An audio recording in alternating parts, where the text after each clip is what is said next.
My name is Myra Mercer, and I spent 32 years as the invisible daughter in a family that only saw value in sons. When I was 18, my parents wrote a check for $180,000 to send my brother to medical school. When I asked for help with college tuition, my father looked me in the eye and said, "Girls don't need degrees. Find yourself a good husband." So I worked 3 jobs. I survived on 5 hours of sleep for 4 years. I graduated summa cum laude and put myself through Johns Hopkins Medical School without a single dollar from them. 12 years later, I became a cardiothoracic surgeon, one of the few women in my field.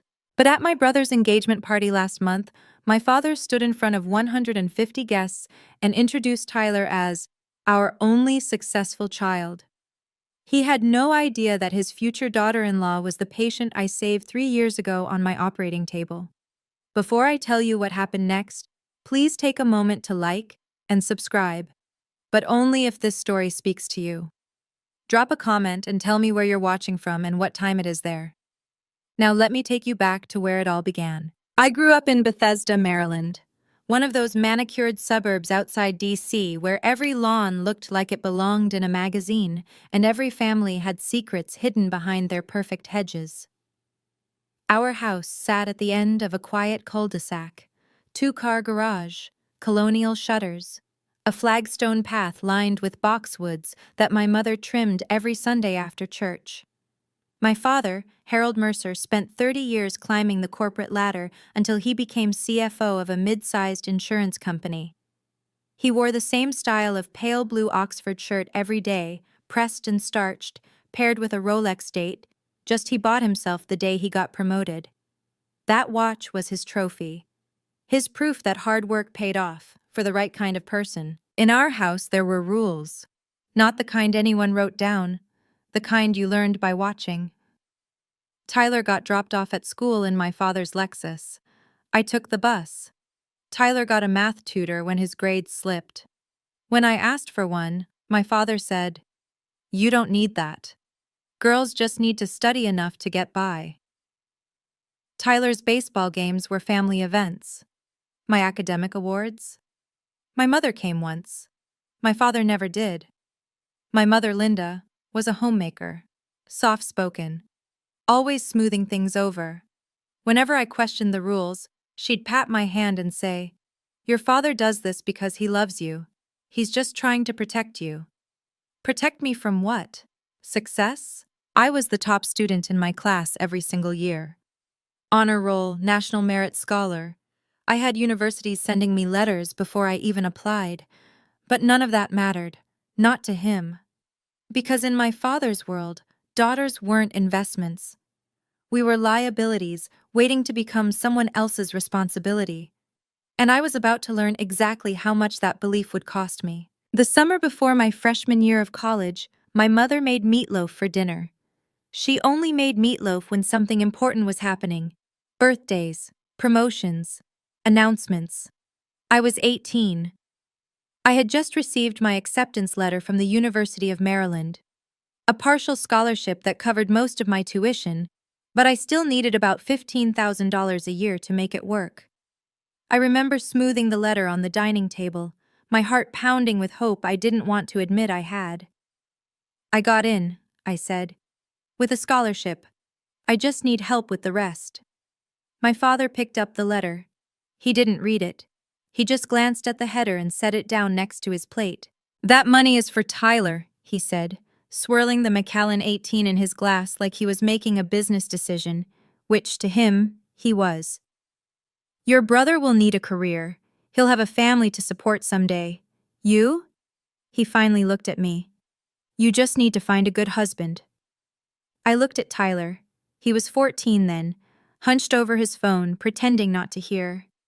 He didn't say a word. Neither did my mother. The silence in that room was louder than any argument could have been. I folded the letter carefully, slid it into my pocket, and said the only thing I could manage. "Okay." That night, I didn't cry in my room. I didn't scream into my pillow. I sat at my desk, opened my laptop, and searched for part-time jobs near campus. I applied to 3 before midnight, because in that moment I made a decision. I would never ask my father for anything again, and I never did. College was a blur of early alarms and cold coffee. Job 1. Waitress at a diner 2 blocks from campus. I worked the breakfast shift, 5 a.m. to 9 a.m., pouring coffee for truckers and retirees before running to my first class with grease still on my apron. Job 2. Library assistant. Afternoons and evenings, shelving books and manning the front desk. I learned to study between check-ins, cramming organic chemistry while stamping due dates. Job 3. Weekend math tutor for high school kids. The same service my father refused to pay for when I was their age. I averaged 5 hours of sleep a night for 4 years. I didn't go home for holidays. I told my mother I had extra shifts, which was true.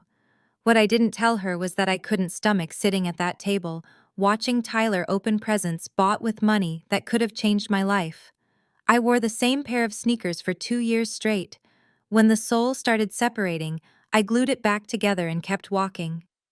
Those shoes got me to class, to work, and eventually across the graduation stage. Summa cum laude. A 3.98 GPA, top of my class. I sent my parents an invitation to the ceremony. My mother texted back, "So proud of you, sweetheart. But Tyler has an important soccer game that day. We'll celebrate when you're home." I graduated alone. A professor I barely knew shook my hand and said, "Wherever you go from here, you've earned it." I cried in the parking lot for 10 minutes. Then I wiped my face, got in my car, and drove to the library to return my overdue books. That chapter was over. But the hardest part was just beginning. I applied to 12 medical schools. 3 accepted me. I chose Johns Hopkins, not because it was the most prestigious, though it was, but because they offered the best financial aid package: loans, grants, work study. I pieced it together like a patchwork quilt, and somehow it held. 4 years of medical school, 6 years of residency, 2 years of fellowship, 12 years of my life, building something no one in my family believed I could build. I specialized in cardiothoracic surgery, one of the most demanding fields in medicine. The hours were brutal. The pressure was relentless. I watched colleagues burn out, drop out, switch to easier specialties. I stayed, not because I had something to prove to my father. I stayed because every time I held a human heart in my hands, every time I watched a flat line turn into a steady rhythm, I knew this was exactly what I was meant to do. By 32, I was an attending surgeon at Johns Hopkins Hospital, one of the few women in my department, board certified, published, respected, and my family had no idea. My mother knew I worked at some hospital. That was the extent of it. She never asked for details, and I never offered them. I wore my Johns Hopkins medical ring every day, a gold band with the university crest. I bought it myself the day I graduated. It wasn't flashy. Most people wouldn't even notice it. But I noticed it every time I scrubbed in for surgery. Every time I needed to remember who I was and what I'd survived to get there. That ring was my proof, my quiet rebellion. Then, one evening, my mother called, and everything I'd spent 12 years avoiding came rushing back. It was 9 p.m. on a Tuesday when my phone lit up with my mother's name. She only called late when she didn't want my father to hear. "Myra, honey." Her voice was barely above a whisper. "I have news. Tyler's getting engaged." I set down my glass of wine and leaned back against my kitchen counter. "That's great, Mom. Tell him congratulations. There's going to be a party at the Bethesda Country Club. Your father wanted something big, 150 guests, all his business contacts, golf friends, the works." I knew that club. Membership fees started at $50,000 a year, the kind of place where handshakes sealed deals and last names meant everything. "Sounds fancy," I said, keeping my voice neutral. "You can come, if you want." She hesitated. "But your father, he doesn't want anyone introducing you as a doctor or anything like that. He said you should just come as Tyler's sister. Keep it simple." "Keep it simple. Don't outshine the golden child." "Did he send me an invitation?" Silence. "Mom?" It was easier this way. He didn't want to make it formal. You know how he is. I knew exactly how he was. When is it? Saturday, the 14th, 7 p.m. I pulled up my calendar. No surgeries scheduled, no on-call duty. Part of me wanted to decline. The smart part. The part that had spent 12 years building a life that didn't need their approval. But another part, the part that still remembered being 18 and folding that acceptance letter into my pocket, needed to see this through. I'll be there, I said. My mother exhaled with relief. Just, don't wear anything too attention-grabbing, okay? Tyler is the star that night. Of course, Mom. Tyler's always the star. I took an Uber to the country club. I didn't want to deal with valet parking or anyone asking questions about my car, my job, my life.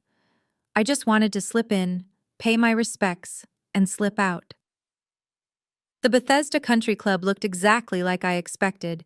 White colonial architecture, crystal chandeliers visible through the tall windows, a manicured lawn stretching toward an 18-hole golf course. Luxury dripped from every corner. At the entrance, a security guard in a crisp blazer checked his clipboard. Name? Myra Mercer. He scanned the list, scanned it again, frowned. I'm not seeing a Myra Mercer. Of course not. I pulled out my phone and called my mother. 2 rings later, she appeared at the door, flustered and apologetic. She's with me, Mom told the guard, ushering me inside. She's family. Family. The word felt hollow. I'd chosen my outfit carefully, a simple navy blue silk dress. Elegant, understated, nothing that would draw attention. My only indulgence was my Johns Hopkins ring, which I wore on my right hand like I always did. The ballroom buzzed with conversation.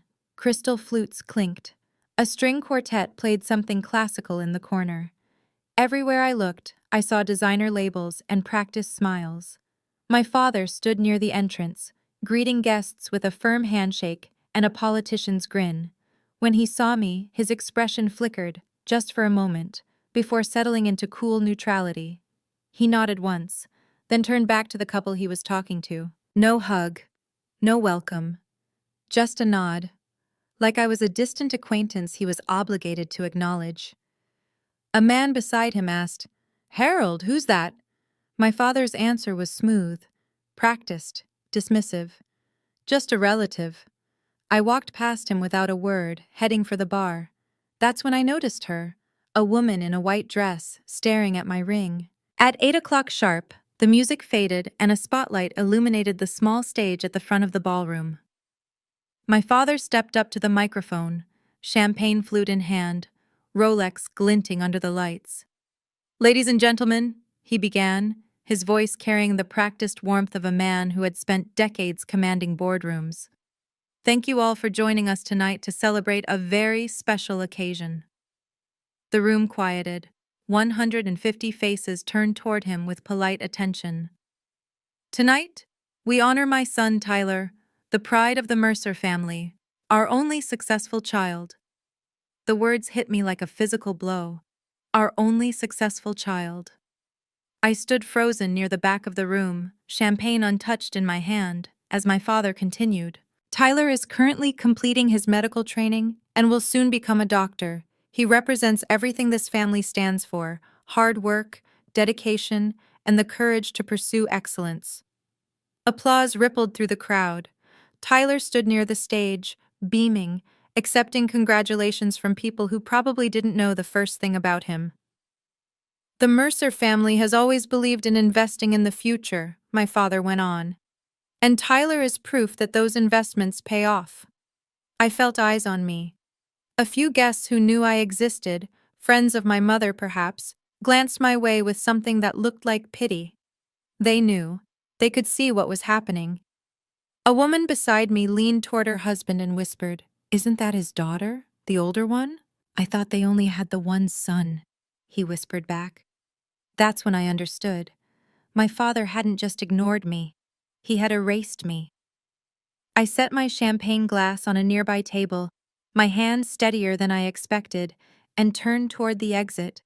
But someone was already walking toward me. She was beautiful in the way brides-to-be always are, glowing, radiant, wrapped in cream-colored silk that probably cost more than my first month's rent in medical school. But it wasn't her dress that stopped me. It was her eyes. They were locked on my hand, on my ring. "Excuse me," she said, closing the distance between us with quick, purposeful steps. "I'm so sorry to bother you, but do you work at Johns Hopkins?" My heart stuttered. "Yes," I said carefully. "I do." Are you a surgeon?" The ballroom noise seemed to fade. The clinking glasses, the murmured conversations, all of it dissolved into white noise as I looked at this woman, really looked at her, and felt the memory click into place. 3 years ago, 2 a.m. A 26-year-old woman, chest crushed in a car accident, bleeding out on my operating table, 7 hours of surgery, touch and go until the very end. I remembered her face, younger then, pale, hovering between life and death. "Rachel," I said, her name surfacing from somewhere deep in my memory. "Rachel Porter." Her hand flew to her mouth. Tears welled in her eyes.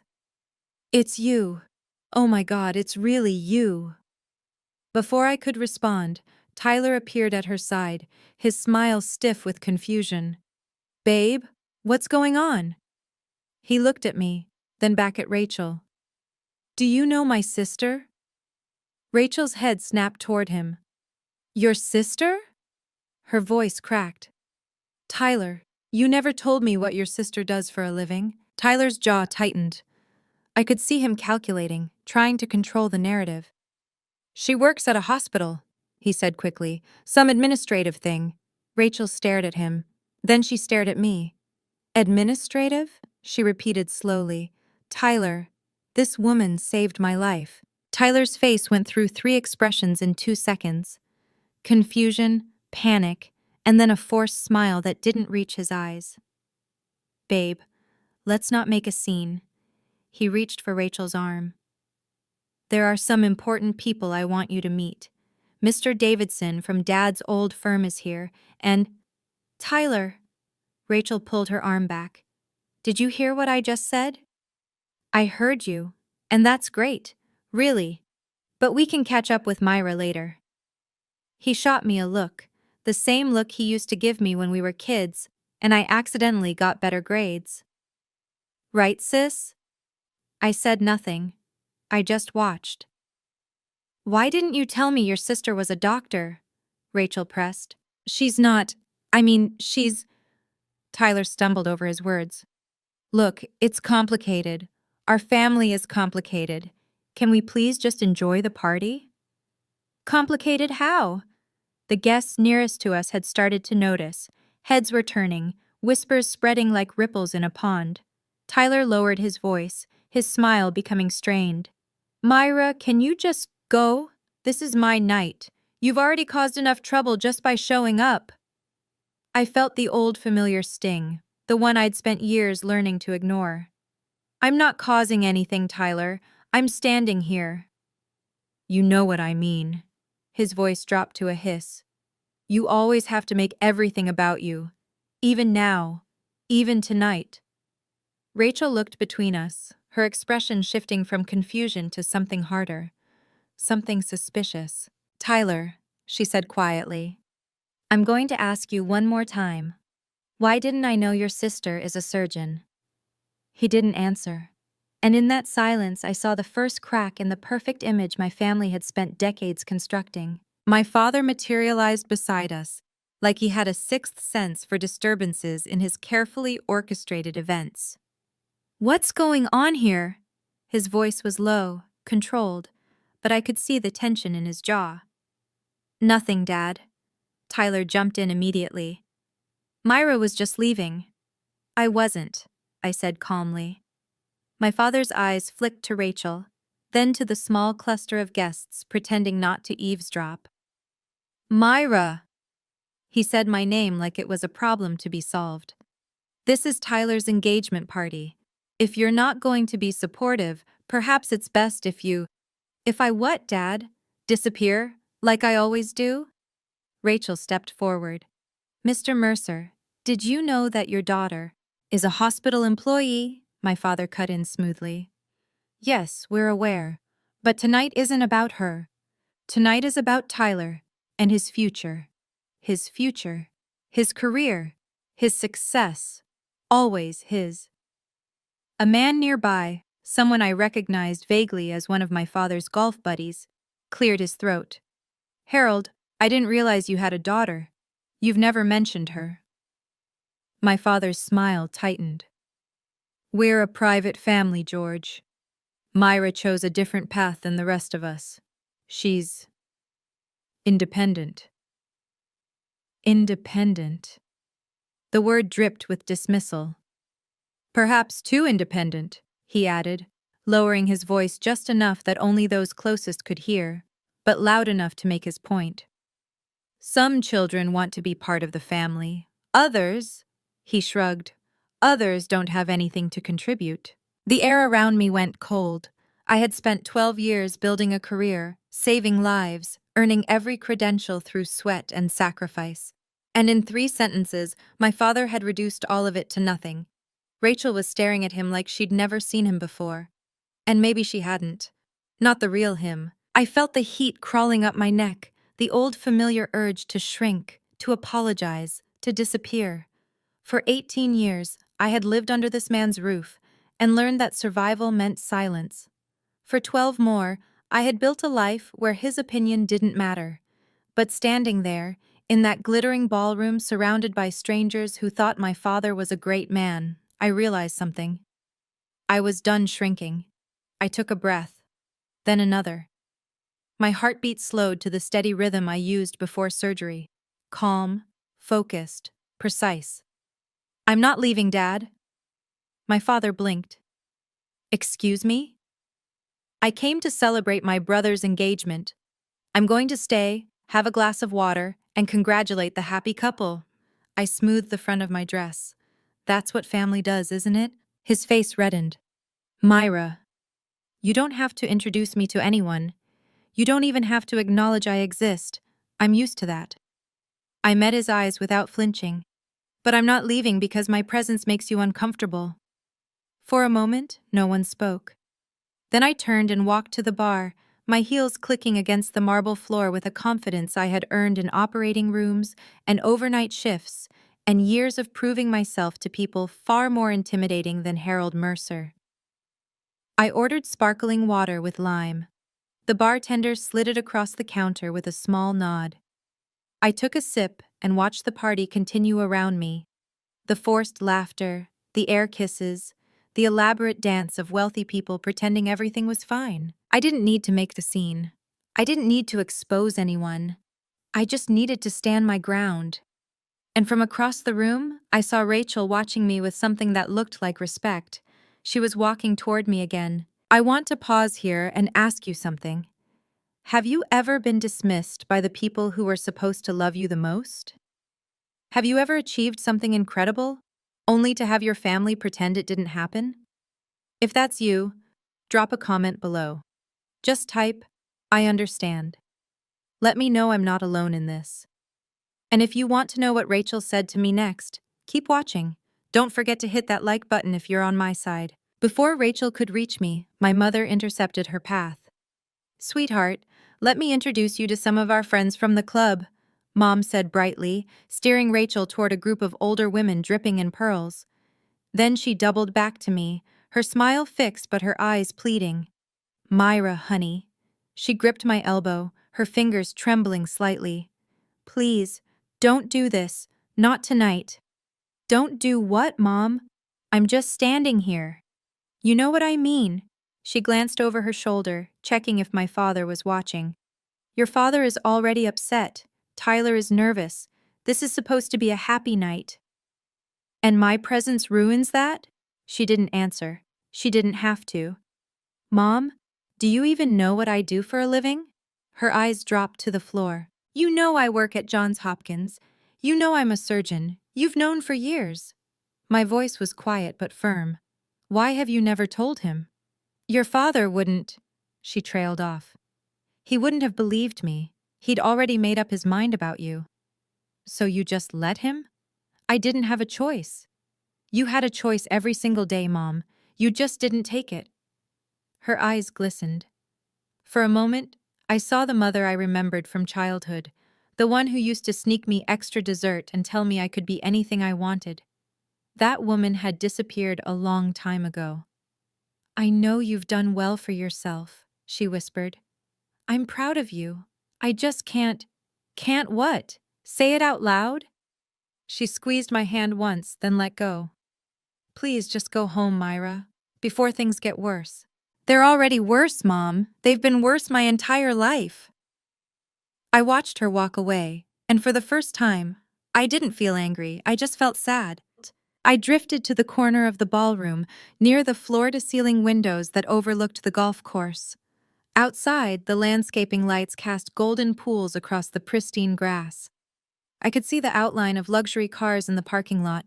Mercedes, BMWs, a few Porsches. The world my father desperately wanted to belong to. Inside, 150 people laughed and clinked glasses and celebrated a future that had nothing to do with me. I looked down at my ring, the Johns Hopkins crest catching the light. I thought about the day I earned it. The ceremony was small, held in a conference room with bad coffee and fluorescent lighting. My classmates had families filling the seats, parents dabbing tears, siblings snapping photos. I sat alone in the third row. When they called my name, I walked up, shook the dean's hand, and accepted my ring with no one to witness it. Afterward, a janitor setting up chairs for the next event said, "Congratulations, Doc."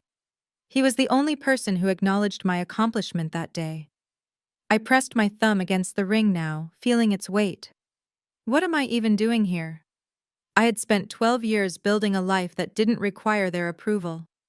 A life filled with colleagues who respected me, patients who trusted me, work that mattered.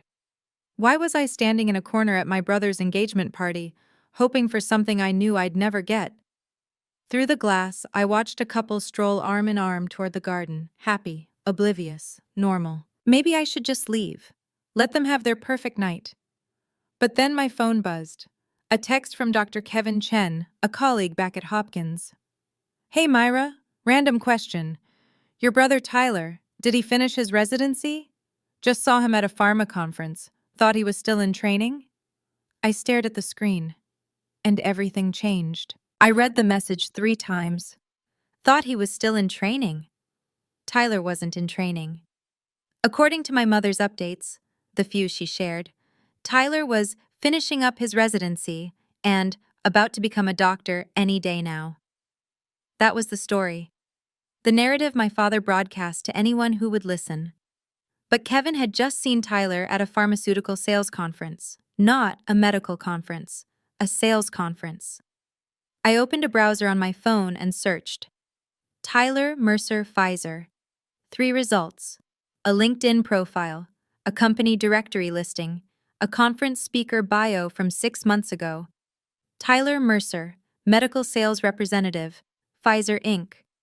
No residency, no medical license, no doctor in front of his name. He had dropped out 2 years ago based on the dates. My father had spent $180,000 on Tyler's medical education, and Tyler hadn't even finished. He'd quietly pivoted to pharmaceutical sales and never told anyone. For 2 years, he had been lying to our entire family. I slipped my phone back into my clutch, my mind racing. This wasn't my weapon. I didn't come here to expose anyone. But as I watched my father work the room, shaking hands, boasting about his future doctor son, I realized something. The truth didn't need me to weaponize it.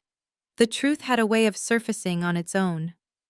I thought about every patient who had ever thanked me after surgery, every life I had helped save, every 18-hour shift, every sacrifice, every moment I had chosen this path despite having no one to support me. I didn't need to prove anything to my father, but I also didn't need to protect my brother's lies. I straightened my shoulders and looked across the room. Rachel was finally breaking free from the group of women. She was heading my way. This time, I didn't look away. I met Rachel halfway, near one of the tall cocktail tables draped in white linen. "I'm sorry about earlier," she said, slightly breathless. "Tyler's mother kept pulling me around to meet people." "It's fine. It's your party." "It's supposed to be," she bit her lip. "But nothing about tonight feels right." I studied her face, the furrow between her brows, the tension in her shoulders. This wasn't bridal glow. This was doubt. "Rachel, how much do you know about Tyler's career?" She blinked at the question. "He's finishing his residency, internal medicine. He's supposed to start his fellowship next year." "That's what he told you?" "That's what he's told everyone." Her voice wavered. "Why? Is there something I should know?" I hesitated. This wasn't my secret to tell, but it also wasn't my lie to protect. "I'd just received a message from a colleague. He saw Tyler at a pharmaceutical sales conference last week."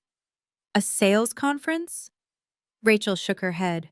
"No, Tyler doesn't do sales. He's a doctor. Well, almost a doctor." "Rachel." I kept my voice gentle but direct. "I looked it up.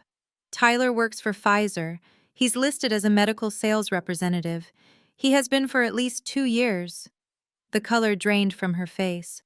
"That's not possible. He shows me his schedule. He talks about his patients. She stopped. Something clicked behind her eyes. "Oh my God," she whispered. "The hours. He's always so vague about where he goes. I thought it was because he was busy at the hospital." "I'm not trying to hurt you," I said. "I just think you deserve to know the truth before you marry him." Rachel stared at me. Then she looked across the room at Tyler, who was laughing at something his father said. "He's been lying to me for 2 years?" I didn't answer. I didn't have to. Rachel stood frozen for a long moment, processing. Then she turned back to me with a different look in her eyes, sharper now, more focused. "Wait, can we go back to what I said earlier?" She took a breath. 3 years ago, I was in a car accident. A bad one. My sternum was crushed. I had internal bleeding. They told my parents I probably wouldn't survive the night." I nodded slowly. "I remember. The surgeon who saved me, Dr. Myra Mercer, operated on me for 7 hours. She held my heart in her hands." Rachel's voice cracked. "When I woke up in the ICU, she was there. She held my hand and said, 'You fought hard. Now you get to live.'" I remembered that too. I remembered her parents sobbing in the waiting room. I remembered the moment her vitals stabilized, and I finally exhaled. "That surgeon was you," Rachel said. "Wasn't it?" "Yes." Tears spilled down her cheeks. Before I could react, she pulled me into a tight embrace. "I've thought about you every single day for 3 years," she whispered against my shoulder. "I went back to the hospital once to find you, but they said you transferred to a different department. I never got to thank you properly." "You just did." She pulled back, wiping her eyes with the back of her hand. "This whole time you were Tyler's sister. He talked about you like you were nobody, like you didn't matter." "To him, I don't." "But you matter to me." Her voice hardened. "You saved my life. And his family treats you like you're invisible?" She looked toward the stage, where the microphone still stood from my father's earlier speech. "No," she said quietly. "That's not okay. That's not okay at all." "Rachel, you don't have to." "Yes, I do." She squeezed my hands. "The truth needs to come out. All of it." "What are you going to do?" I asked. Rachel glanced toward the stage, then back at me. "I was supposed to give a speech later. Thank Tyler's family for welcoming me. Talk about how excited I am for our future together. And now? Now I'm going to tell the truth." She straightened her shoulders. "Not to hurt Tyler. Not to embarrass your father. Just because I don't want to build a marriage on lies. Rachel, this is your engagement party. Are you sure you want to do this here, in front of everyone? Where else?" She laughed bitterly. "Tyler's been lying to me for 2 years.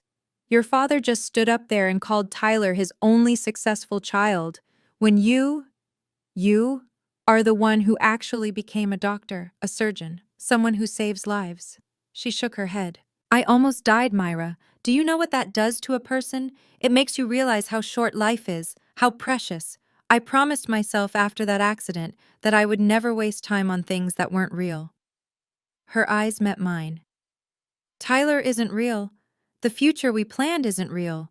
But you, what you did for me, that was real. I felt something shift in my chest. Not satisfaction, not triumph. Something quieter. Relief, maybe. That someone finally saw me. I'm not going to accuse anyone of anything, Rachel said. I'm just going to tell my story and let people draw their own conclusions. And Tyler? Tyler can explain himself, if he even can. She touched my arm. Will you stay? I don't want to do this without you here. I thought about leaving, thought about protecting myself from the fallout, but I had been protecting myself for 12 years. Maybe it was time to just stand in the truth. I'll stay, I said. Rachel nodded and walked toward the stage. The MC, a friend of my father's who had been managing the evening's program, tapped the microphone. Ladies and gentlemen, if I could have your attention, please. Our beautiful bride-to-be, Rachel Porter, would like to say a few words. Polite applause rippled through the room. Rachel climbed the 3 steps to the small stage, her cream silk dress catching the light. She looked every bit the perfect fiancée, poised, beautiful, gracious. But I could see her hands trembling slightly as she adjusted the microphone. 150 guests turned their attention to her. My father stood near the front, beaming with proprietary pride. Tyler positioned himself at the base of the stage, ready to gaze adoringly at his bride. Thank you all for being here tonight, Rachel began, her voice clear and steady. I'm so grateful to celebrate with Tyler's family and friends. My father nodded approvingly. Before I talk about Tyler, Rachel continued, I want to share something personal, something that shaped who I am today. A murmur of interest passed through the crowd. This wasn't the standard thank you speech they were expecting. 3 years ago, I was in a car accident. A semi-truck ran a red light and hit my driver's side door at 50 miles an hour. Gasps. Sympathetic murmurs. I was rushed to Johns Hopkins with a crushed sternum and massive internal bleeding. The doctors told my parents I had a 20% chance of surviving the night. Rachel paused, letting the weight of her words settle over the room. But I did survive. Because of one person, one extraordinary surgeon who operated on me for 7 hours and refused to give up. I felt the eyes beginning to shift. People were looking around, wondering where this was going. Rachel looked directly at me. That surgeon is in this room tonight. The ballroom went silent. Her name, Rachel said, her voice unwavering, is Dr. Myra Mercer. She's a cardiothoracic surgeon at Johns Hopkins Hospital, one of the best in the country. She pointed toward me, and 150 heads swiveled in my direction. She's also Tyler's sister. The silence exploded into whispers. I stood frozen in my corner, heart pounding, as Rachel continued. I didn't know this until tonight. Tyler never mentioned that his sister was a doctor.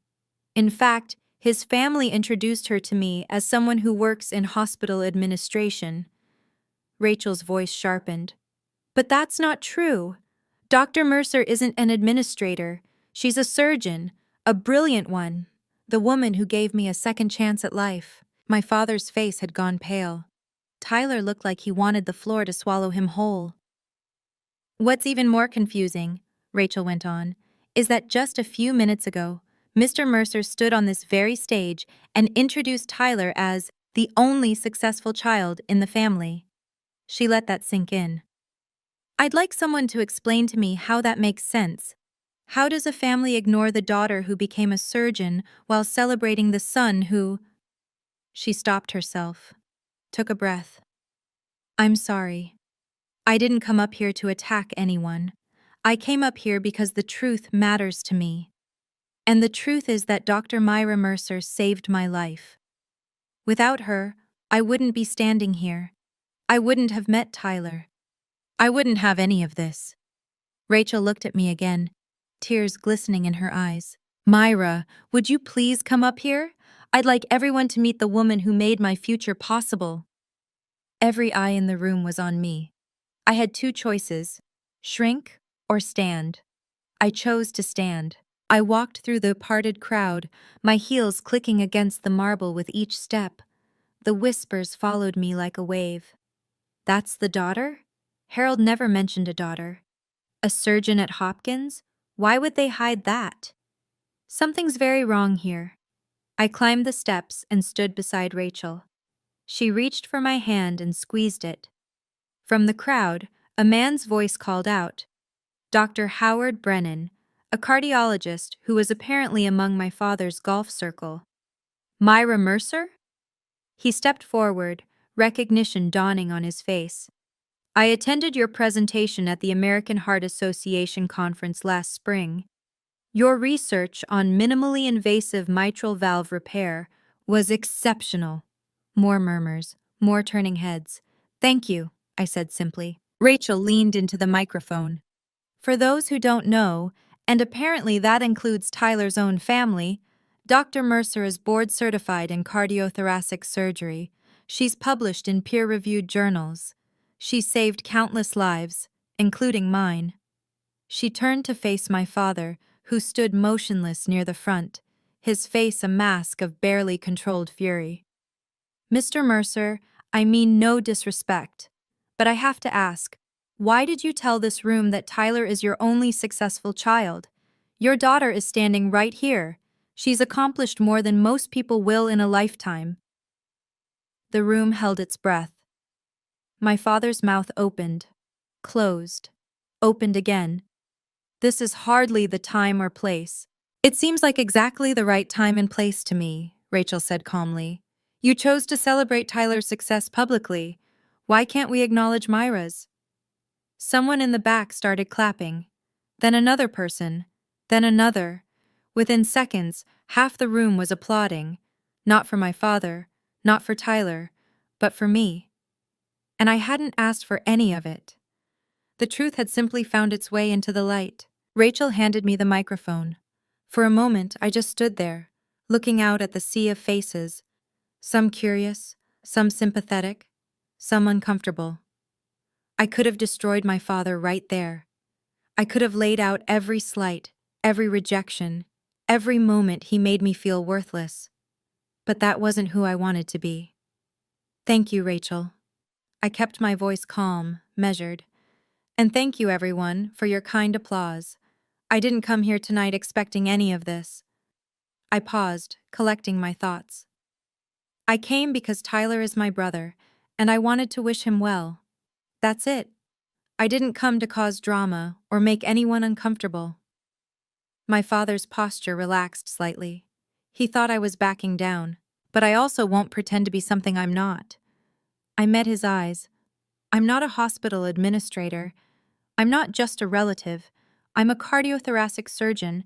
I've spent 12 years training for this career, years I funded entirely on my own. The room was utterly silent. I'm not telling you this to brag. I'm telling you this because the truth matters. Rachel's right about that. I turned to look at her. 3 years ago, she came into my operating room more dead than alive. I spent 7 hours fighting to keep her heart beating. When she woke up, I promised her that her fight was worth it. Rachel wiped tears from her cheeks. I don't need anyone's validation, I continued, turning back to the crowd. I stopped needing that a long time ago, but I also won't stand quietly while the people who should have supported me pretend I don't exist. I set the microphone back on the stand. That's all I have to say. Thank you for listening. I stepped back, and that's when Tyler lost control. Tyler stormed onto the stage, his face flushed red, his carefully gelled hair starting to come undone. Are you serious right now? He grabbed the microphone, his voice cracking with barely contained rage. This is my engagement party, and you just had to make it about you, didn't you? Rachel stepped toward him. Tyler? No! He jabbed a finger in my direction.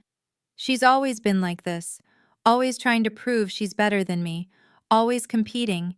Even now, even on the one night that's supposed to be mine, she can't just let me have it. The guests shifted uncomfortably. This wasn't the charming Tyler they thought they knew. I didn't do anything, Tyler. My voice was steady. Rachel asked me a question and I answered honestly. Honestly? He laughed bitterly.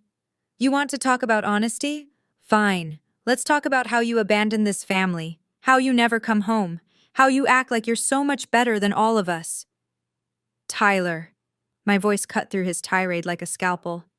When were you going to tell everyone you dropped out of your residency 2 years ago? The room went absolutely still. Tyler's face drained of color. What? You're not becoming a doctor, Tyler. You're a pharmaceutical sales rep. You have been for 2 years. I paused. Dad's $180,000 and you couldn't even finish. For a long moment, no one moved. Then Rachel stepped forward and slowly, deliberately, pulled the engagement ring from her finger. I asked you one thing, Tyler. One thing when we started dating. I said, please never lie to me. She placed the ring in his trembling hand. You've been lying to me since the day we met. She walked off the stage without looking back. Tyler stood alone under the spotlight, holding a ring no one wanted anymore. Can I be honest with you for a second? That moment, watching Tyler stand there with that ring, I didn't feel victorious. I felt tired. 12 years of silence, and this was how it ended. Let me know in the comments. Do you think Tyler deserved this, or do you feel sorry for him? And if you're still here, if you want to know what happened with my father, keep watching. This is the part I waited 12 years for. My father finally moved. He climbed the stage steps slowly like a man walking toward his own sentencing. His Rolex caught the light as he reached for his son's shoulder. Tyler, we'll discuss this at home. His voice was low, controlled, but I could see the vein pulsing in his temple. Everyone, please, let's not let this small misunderstanding ruin the evening. Misunderstanding? Dr. Brennan stepped forward from the crowd. Harold, your daughter is one of the most respected cardiothoracic surgeons on the East Coast. I've read her research. I've watched her present at national conferences. And you've been telling everyone she's an administrator? More voices joined in. The carefully cultivated facade was crumbling. My father turned to me, his face a complicated mix of anger and something I'd never seen before. Fear. Myra, this isn't the place. You made it the place, Dad. When you stood up there and called Tyler your only successful child in front of everyone I grew up around. Tyler needed... He stumbled over his words. You don't understand the pressure he's been under. Pressure? I almost laughed. You paid for his entire education. You supported every decision he ever made. And when he failed, you covered for him. I stepped closer. I worked 3 jobs to put myself through school. I slept 5 hours a night for 4 years. I earned everything I have with absolutely no help from you. That was your choice. No, that was your choice. You decided I didn't deserve support because I was born a girl. I kept my voice level. I'm not asking for an apology. I stopped waiting for that years ago. He stared at me, speechless for perhaps the first time in his life. But I won't let you erase me anymore. Not in front of these people. Not ever again. Rachel stood at the bottom of the stage steps, arms crossed, waiting. Tyler descended slowly, still clutching the engagement ring like it might save him. Rachel, please, let me explain. Explain what? Her voice was calm, but I recognized that calm. It was the same calm I used when a surgery was going wrong, the moment right before decisive action. I was going to tell you. When? On our wedding night? After we bought a house? She shook her head. You told me you were a doctor, Tyler. You showed me your schedule.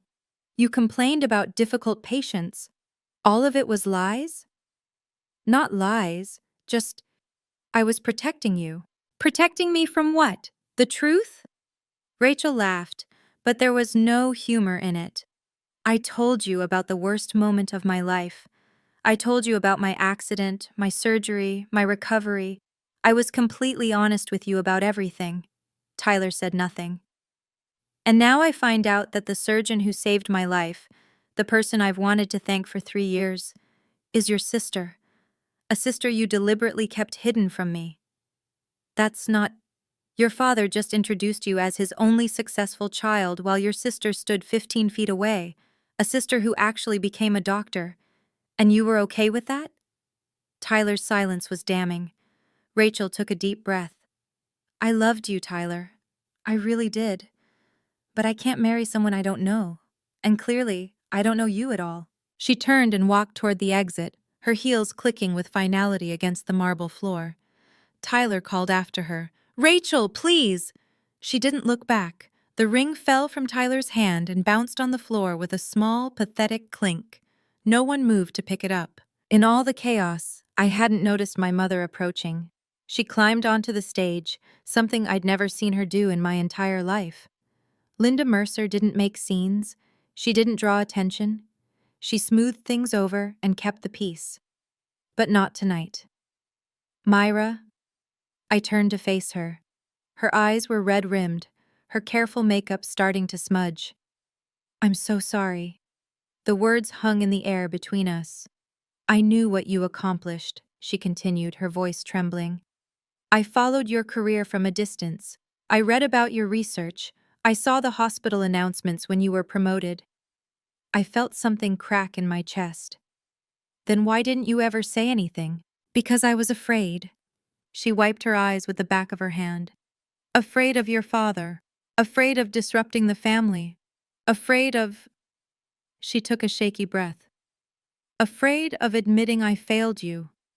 My father stood frozen behind her, watching this unfold like a man witnessing his world collapse.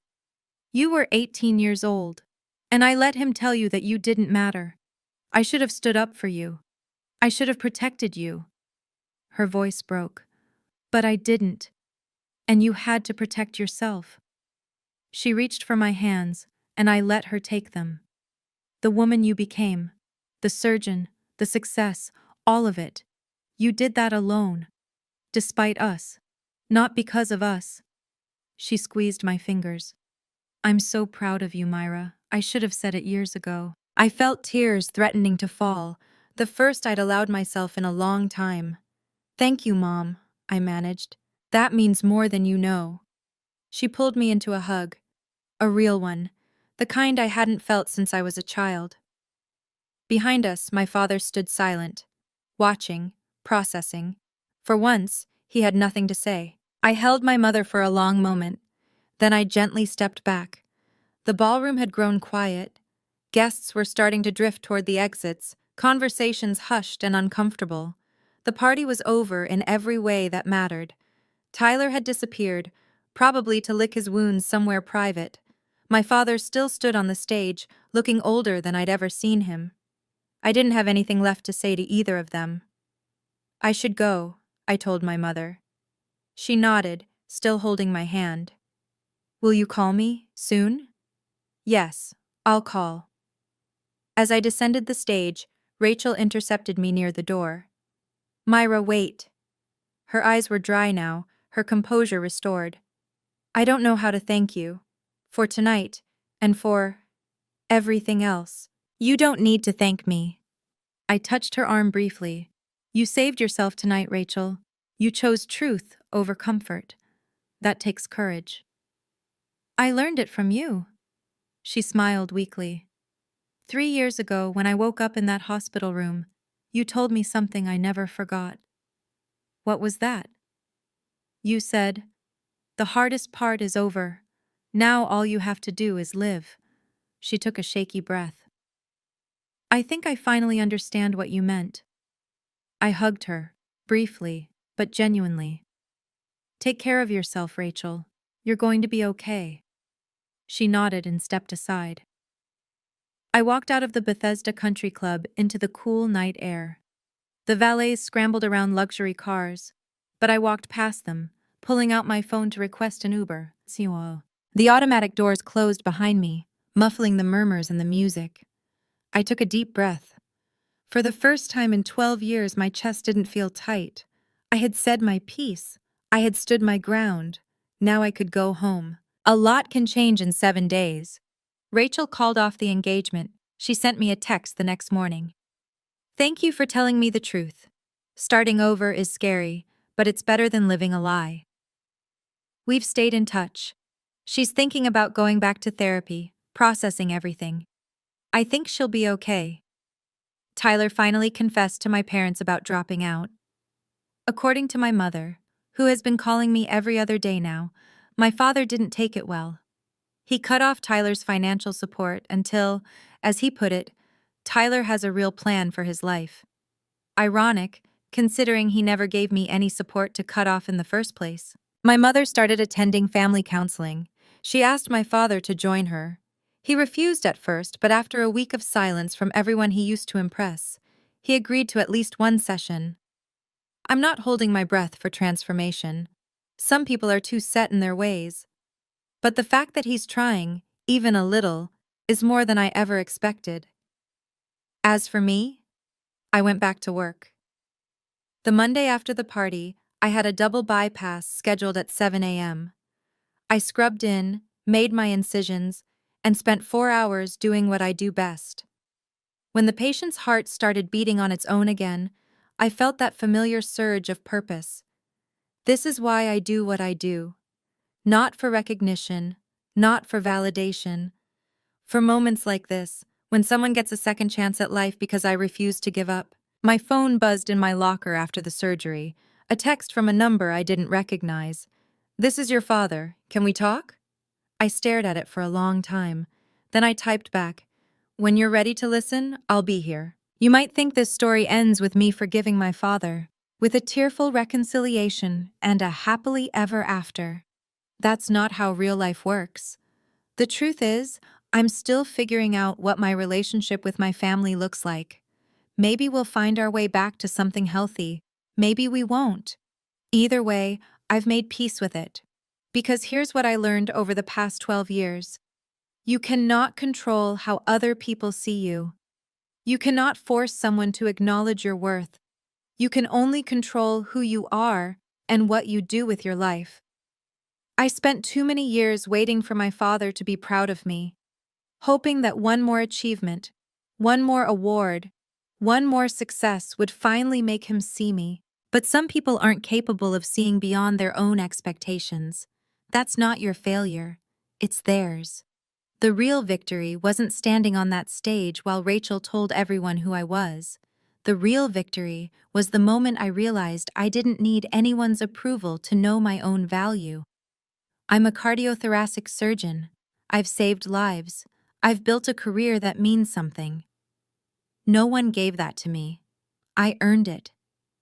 And if my father ever wants to be part of my life, he'll have to earn his way back too. That's not cruelty. That's boundaries. Setting boundaries doesn't mean cutting people off forever.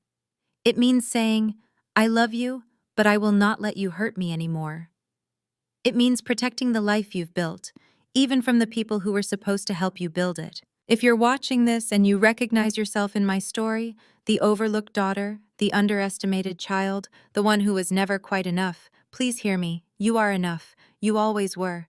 Don't wait for them to see it. See it in yourself. After everything settled down, I had coffee with a friend, a psychologist who specializes in family dynamics. "Why do you think my father is like this?" I asked her. "Is he just a bad person?" She shook her head. "People are rarely that simple." She explained that my father likely grew up in an environment where his own worth was tied entirely to achievement, specifically, male achievement. His father probably measured success the same way, and his father before him. "It's a generational pattern," she said. "He internalized the message that sons carry the family legacy and daughters are secondary. Not because he hates women, but because that's literally all he knows. That doesn't excuse what he did. No, it doesn't. But it explains it." She stirred her coffee. "The saddest part is, he probably thought he was protecting you. In his mind, pushing you toward marriage and away from career was him being a good father. saving you from the struggle he went through. I sat with that for a while. It didn't make me less angry, but it helped me understand that my father's failure wasn't personal. He was just wrong. Catastrophically, painfully wrong. And some people never learn to be anything else. The lesson I want to leave you with is this: you cannot heal wounds you refuse to acknowledge exist. Whether it's a parent who dismissed you, a sibling who competed with you, or a system that underestimated you, the path forward starts with honesty. Be honest about what happened, be honest about how it affected you, and be honest about what you're willing to accept going forward. That's the story. Thank you for staying with me through all of it. If this resonated with you, please leave a comment. Tell me your story. I'd love to hear it. And if you want more stories like this, check the description for recommendations. Take care of yourselves. You're worth it.